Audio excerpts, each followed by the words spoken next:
So around 100,000 years ago, a few things kind of happened that relate to why we are what we are today. Fire, advanced hunting methods, drastic increase in animal proteins and fats in the diet. Just to give you guys a timeline, for about 2.4 million years, that's like the evolutionary timeline of our ape ancestor. And then there are different types of species that branched off, such as the Neanderthal, Homo erectus, Homo habilis.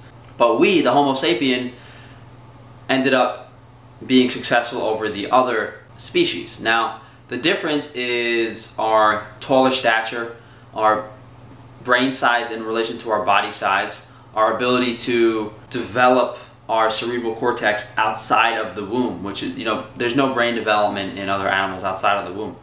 So we know that build culture, communicate effectively, and that's what led to our much more advanced hunting methods. Even 70, 80,000 years ago, there are spearheads, arrowheads in South Africa. The increase and kind of easy access of animal foods is why our brain size continue to develop and why we have, we deviated from those other species, because they spent so much time trying to hunt, trying to forage for food. That's what their focus was. With our ability to procure animal food so easily and get our caloric needs like that, we were able to develop, like nomadic hunter-gatherer tribes that had their small individual cultures, branch out of Africa to other parts, and that's where ethnicities developed and people started looking differently, whether it was through mutations or because of different sunlight or what new foods they had access to, whatever it may be. An interesting tie-in is the agricultural revolution. Now, although the agricultural revolution brought cities and civilizations and much larger versions of culture, whether it was for the good or the bad and from a disease perspective is an obvious answer. Now, obviously we can't, obviously there's only a certain amount of population that can be maintained in, nomadic societies. It just gets really interesting thinking about how we went from, literally scavenging, only maybe getting the marrow and brain tissue from corpses, trying to scare off predators, maybe hunting small animals, eating a lot of bugs, a lot of termites, ants, those things, as well as maybe some ocean life, to literally being the most proficient hunters on the planet, and in comparison to other predators, not having to spend pretty much any time not wanted hunting.